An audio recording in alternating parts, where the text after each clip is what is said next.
Bueno, nire kurrikuluma eta nire lan bizitza ere banatu daiteke bi alor haunitan, bata izango litzateke komunikazioa eta beste izango litzake hezkuntza.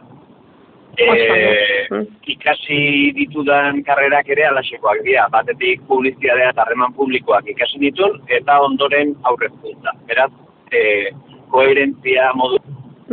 Bietan ere, komunikazioa bera, divulgazioa oso garrantzitsua da, eta mezuak nola helarazi, pentsatu behar da, nik lotura hori aurkitzen diot, nire bintzarekin. Eta, kazetaritza gaizki ordaindutako eta prekaridade mundu bat izanagatik, ni nahiko zorteko izan nintzen, eta 2003an oraindik karrera bukatu gabe nintzela, hasi nintzen lanien, Oarsoaldeko hitzan, Oiartzungo albisteak eta jasotzen. Eta egia esan urte pare batez bertan jardu nintzen, eta oso lan munduratze polita izan zen. Aurretik ere banitun, beste lantxoak eginak, badibez, zerbitzari kamarero izan nintzen udaratan, eta edonori gomendatzen diot hortik pasatzea. Oraindik ere tabernatan zuten aintzenean, esango nuke, asmatuko nukeela, bezero izan den zerbitzari aurretik eta zeinez. Batut zenbat saiatzen dien erresten lana zerbitzariei eta beste batzuk kontzientzia gutxi duten, paso bat maitik barra gainera eramateak duen balioak, ez? Eta egia esan, praktikak egin dituen jadanik itxizuten Euskaldunon egunkarian, eta gero Oarsoaldeko hitzan. Eta gero, segurazki, nire hirugarren hildoa litzatekena, alegia bertsolaritza, agertu zen, eta 2003an gelditu nintzen Gipuzkoako txapeldun orde. Maialen Lozanbia izan zen txapeldun, eta ni txapeldun orde. Eta horrek irekizian bertsologintzako plazatarako bidea, ez? Eta, urtean 30-40 saio egitetik, pasan nintzen, 100 bat saio egitera, eta konturatu nintzen, uraxetzela momentua, sorkuntzatik bizi nahi baldin manuen, apostu egiteko. Eta, utzi nuen, kazetari lana, eta sorkuntzara bideratu nintzen. Bestalde urte horietan, liburu baten lehenengo pausuak eman itun, zenbait bertso saio, hainbat gauza abiatu nitun, eta han nengoela beti izan naiz lehiaketa eta beka eiztari, eman ziaten Elkano beka. Elkano beka, Gipuzkoako enpresen internazionalizaziorako beka bat da, eta ari esker joan nintzen Indiara. Interesgarria, Han egia esan profesionalki nuke esango nire bizitzako lanbidea topatu nuenik, eta are gehiago nazioarteko merkataritzan jarduteko behar ziren gaitasunak esango nuke ez ditu dala, alegia nik etxea behar dut eta ziurtasun batzuk behar ditut, baina, emantzian munduan zehar zebiltzan ehunka gazterekin harremanetan jarri, eta batez ere Indiako kultura ezagutzeko aukera. Handik itzuli nintzenean, konturatu nintzen, nire bizimodua, bizi ikuskera aldatu egin zen hezkuntzarako beste bide bat. Eta bide hortan, izan naiz bertxotako irakasle hezkuntza arautuan, sehaska ikastetxeetako irakasle 2 urteko gelan, Orereta ikastolako irakasle baita ere 4-5 urteko aurrekin. Eta zehazkanen bilela, deitu zeaten, Errenteriako udaletik, komunikazio teknikari postua eskaintzeko. Eta, bueno, hori zerrendatan nengon oposaketak atera nitulako. Eta, antxe hasi nintzen, ikerlari lanetan, Bai. Eta ikerlari lanak egia esan gustatu egin bertzaizkitu. Azkenean autodisziplina ikaragarria eskatzen dute. Bai. Baina aldi berean malgutasuna handia. Bai. Ikertzaile izan zaitezke eguneko edozein ordutan eta dena dago zure esku.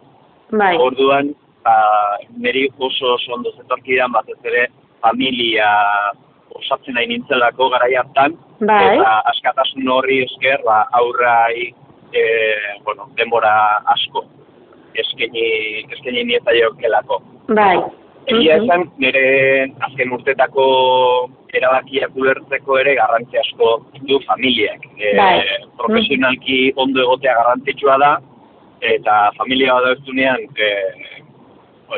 konfiliazioaren egonkortasun pixka bat edukitzea garrantzitsua da, ekonomikoki babesteko proiektu hori, baina aldi berean denbora aldetik ere babestu behar ditu. Alperrik da dirut egonkortasuna lortzea, gero denboraz ausente egongo baldin batzea. Bai. Eta bueno, egon nintzen ikerlari, eta ja gaur egungo lanpostutik deitu ziaten, EHUko zerrendatatik deitu ninduten, eta geroztik lanian nabil hizkuntzaren eta literaturaren didaktika sailean, Leioan.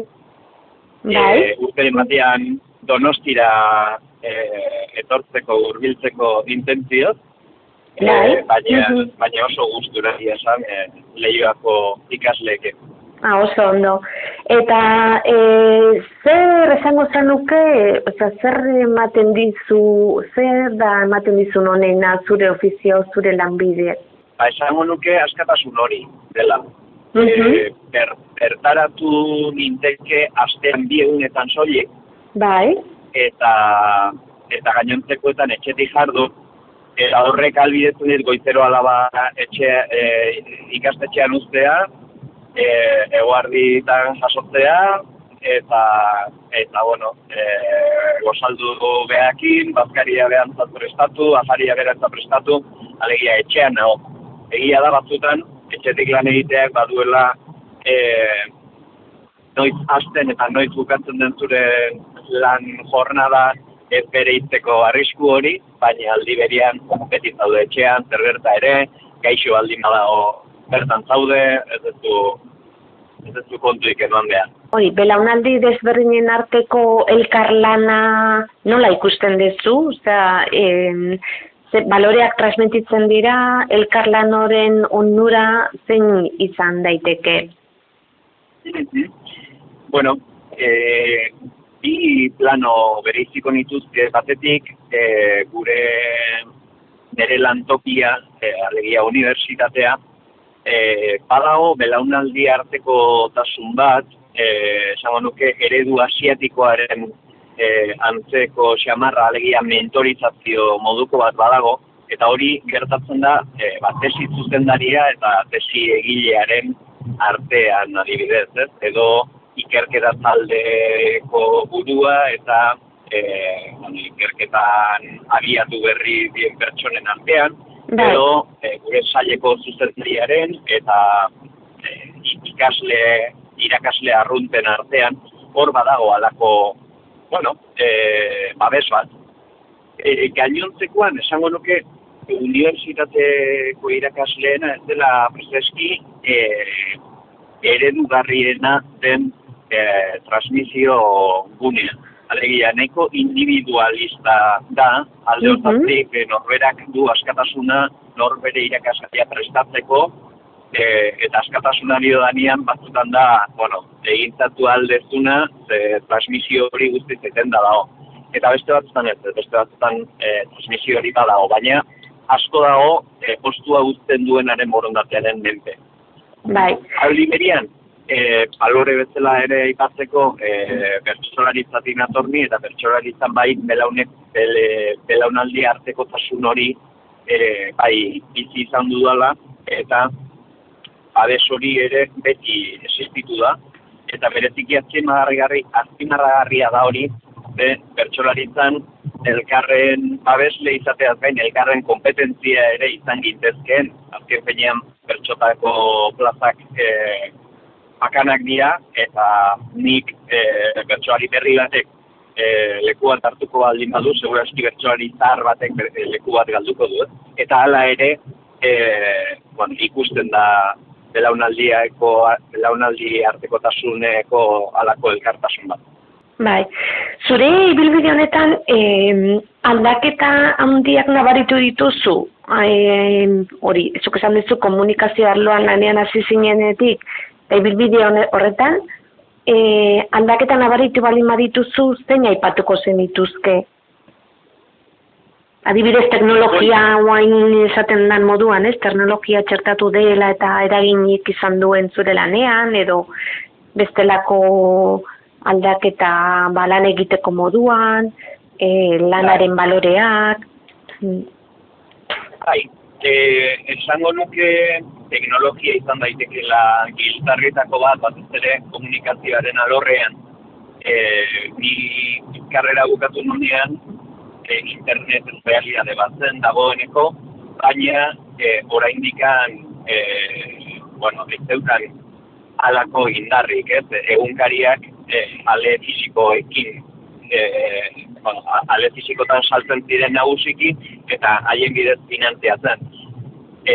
Gaur egunean berriz, Facebook eta barren irrupzioak ikaragarri eraldatu. Baina esango nuke, justu nire belaunaldia ez duela ez ustean harrapatu horrek, alegia gure belaunaldiak harrapatu zuela oso ondo, iraultza hori, nigo horatzen nahi, 2007an Indian harrapatu ninduen Facebookek adibidez, eta, Euskal Herrian Facebook edukitzen lehenengotako pertsona izan nintzen, ikusten komunikazioan gabiltzanek badugula goera hori. Oso zarkituta geldituko diakaztari batzuk edo, normalean hortxegoa. Bai.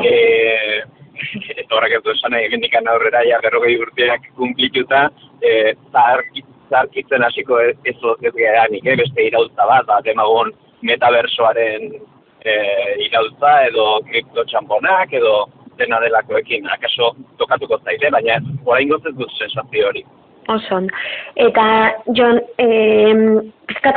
gaztek ere ezagutu dezaten, zure bai komunikazio edo bai kasu honetan hezkuntza sailean, eguneroko egin beharra zein izaten diren, egun batean, zure eginkizuna zein diren, nola antolatzen zean eta pixkata salduko batzen iku, bai. Bai, eguneko ordu batzuk joaten zaizkit emailak irakurtzen eta erantzuten.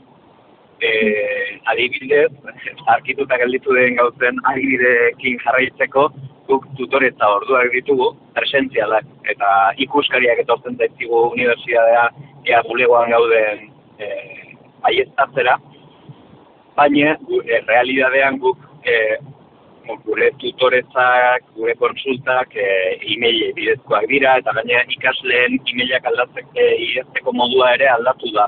Garai batean e-mail bat bidaltzen genunean ondo pentsatu, eta denbora asko pasatzen genuen e-mail hori erredaktatzen, eta gaur egun askotan Gmaileko mezuek WhatsAppekoen antza hartu dute. Ordu batzuk dentezkit hortan, probetxuzko emailak eta spam modukoak detektatzen, azkenean unibertsitateko zerrenda askotan gaude, eta batzutan kongresutarako deiak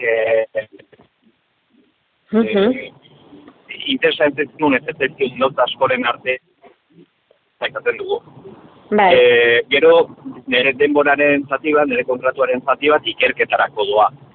Egia da, ikerketarena ez dela egunero pixka bat egiteko lan bat, baizik gehiago izaten dela, kongresu bat daukat, hemendik 2 astetara, eta orduan bai, 4-5 egun buru belarri artikuluak idazten, eta artikulu horietarako irakurketak egiten pasatzen ditugula. Irakurketan, hori, nire egunaren, denbora pixka bat pasatzen da, akademian eguneratzeko azkeneko artikuluak irakurri behar ditu dalako, eta baita El Correo sailerako kritika reseñak egiten ditut, orduan literatura ere irakurtzen dut. Nire irakasgai bat literaturaren didaktika da, beraz, aur literatura ere irakurri behar dut, orduan nire denboraren zati bat irakurtzen joaten da. Eta, bakan xamarra dirudin arren, astean 3 ordu, edo astean 6 ordu edo 7, ikasleen aurrean, hitzaldi, klase ematen pasatzen ditut. Egin gustatzen zaidan zatia berez hauxe da, eta batzutan konturatzen naiz, gustatzen eta ez zenbat gauza egin behar ditudan, gustatzen zaidan gutxi hori egiteko. Vale, oso ondo. Eta gero hori, zuk ibilbide hau eta ikusi dugu hasi zinela lanbide batekin eta bain beste lanbideakin orduan. Hasiera batean, aukera egin bardezunen, zer ikasi bardezun, edo zertan lan egitea gustatuko litzaizuken, edo nola sortu zen, edo zen zure eskarmentua norbaitek entzuten duenean eta interesa badu edo zer izan barko luke kontuan hori gustuko izateko edo erabakitzeko bide honetatik joan nahi dut. Zure kasuan nola izan zen, nola erabaki zenun bide horretatik joan nahi zenuela? Bueno, batetik norbere burua entzuten ikasi behar dugu, eta norbere burua entzuteko denbora behar da. Eta batzutan gure gizarteak okupatuta mantentzen gaitu, preokupatuta, azkenean garrantzitsuena den hortan pentsa ez dezagun. Eta denbora behar da pentsatzeko. Eta pentsatzeko laguntza eskatzea, beste pertsonekin hitz egitea, ondo dago. Batzutan gurasoek nahiko gaituzte leku batean, baina egon nahi dugun lekua ez da hori. Gurasoa kontentu mantentzeagatik karrera konkretu batean apuntatzea, urte luzetako akatsa izan da. Lehenengo karrera egiten hasiko gea, segurazki ez daigu gustatuko, baina, bueno, behin ja 3. urte iritsita igual karrera bukatzea erabakiko dugu, eta, bueno, entzun norbere buruari, eta gero lan batean gaudenean ez ateatu neurriz gain lan horrekin, alegia. Lan bat gustatzen ez bat zaigu, identifikatu dezagun zergatik, eta bueno, batzutan egita da, psikologotan dirua gastatu beharrean sindikatu batean afiliatzea dela erantzuna, alegia batzutan gure goikoak, nagusiak, dia benetan errua dutenak, igual lana ustean zaigu, baina nola agintzen diguten lana, eta bueno, alde hortatik ere zer pentsa badaukagu, eta bestetik pixkat kontrako mezua emango dut, alegia, batzutan kontua ez da erabaki zuzenak hartu ditugun, baizik hartu ditugun erabakiak ea zuzen bihurtzen ditugun. Gure gizartean maitasunakin bezala badirudi batean sentituko dugula hau dela gure lekua, hau dela gure momentua, eta bueno, batzutan bikote harremanetan ere hola da. Ez da inbeste pertsona bat da hola, lanpostu bat da hola guretzat, baizik guk erabakitzen dugula horregotea momentu hortan, eta gure honena emanez ondo sentitzen gehal. Gero, guri gustatzen zaigun jarduera bat egitea, gehitu behar zaio, jarduera horrek ordain egokia edukitzeakin, eta hor bat egiten. Eta klase ertain mailakoan gaudenik, erabaki ezakegu lan bat utzi edo ez. Igual, zenbait pertsonak ez dute aukera hori ere. Orduan, nire gomendiotakoa da ez erortzea sistemak askotan jartzen dizkigun tranpatan, eta ez zorpetzea neurriz gain, ez etxetan, ez kotxetan, edukitzea bizitza bat guretzat erosoa dena, baina baina batez ere gure zorrik harrapatzen badugu gure bizi modua baldintzatuko ez duten zorretan sartzea ez gehiago eta horrela adar bat askatu rengoa heltzeko. Gero Jon, lanbide batzutan eta esaten digute errelebo falta eta nabaritzen hasita daudela. Zure kasuan eta zure lanbide horretan unibertsitateko irakasle arloan eta uste duzu arazori egon daitekela edo gazteak animatzen ari dira irakaskuntzan sartzeko, nola ikusten duzu erreleboaren arlo hori? Uste dut gure sektorea hezkuntzarena ez dela eta kazetaritzaena ere ez dela izango. Kontua da Euskal Herriak erronka handia dula, erronka demografiko handia dugu aurretik, geroz eta haur gutxiago izaten ditugu, eta ondorioz geroz eta haur gutxiago, geroz eta gazte gutxiago, eskolatan eta unibertsitatean beraz. Segurazki kontrako arazoa izango dugu urrengo urtetan, alegia irakasle gehiegi eta ikasle gutxiegi. Eta kazaritzan ere uste dut antzeko fenomenoa gerta daitekela. Beste sektore batzutan bai errelebo falta egon daitekela.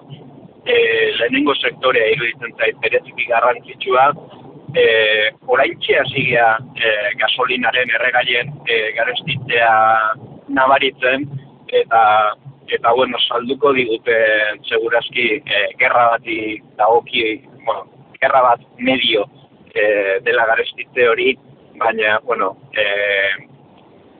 realidade bat da mundu mailako erreserbak bere gorenea aspaldi iritsi ziela eta orain beraka doaz, orduan bizi modua asko aldatu beharko dugu, eta oso urrutitik datozen elikagai eta produktuak kontsumitzeari utzi beharko diogu gradualki, eta uste dut horrek aukera handiak irekiko ditula, batez ere lehenengo sektorean edo lan egin nahi duten pertsonentzat, eta bereziki baliotan jarri behar dugula, gure etxe ondoan tomateak ere egiten ditun pertsona, edo antxumiak azitzen dituna, eta uste dut daudela lan oso benetan gainera ondo sentiatzen dutenak, pertsona ez dutenak bat ere aldiena zen, eta aukera handi bat iruditzen zait, benetan komunitatetan, herri mailan antolatu, eta norbere beharrak herriarenak asetzeko zer behar du pentsatu ez, adibidez, energetikoki nola ase dezakegu erabiltzen dugun guztia. Plaka solarrak eta bat, uste dut hor badagola benetan lana urrengo urtetan, eta hasi nahi dunak ez dula lanik falta izango. Bai. Jon, oso interesgarria zure esperientzia eta ezagutzea eta baita ere egin dituzun ekarpenak.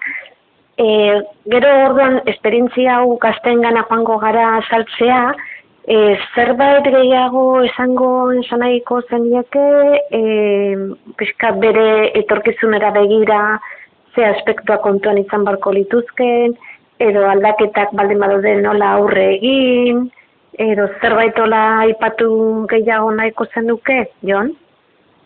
Besteria gainean zentratzeko. Etorkizunerako planak egitea ondo dago, baina ez baztu emango dezun urrengo pausua. Ematen ari zean pausuak oitza sentitu.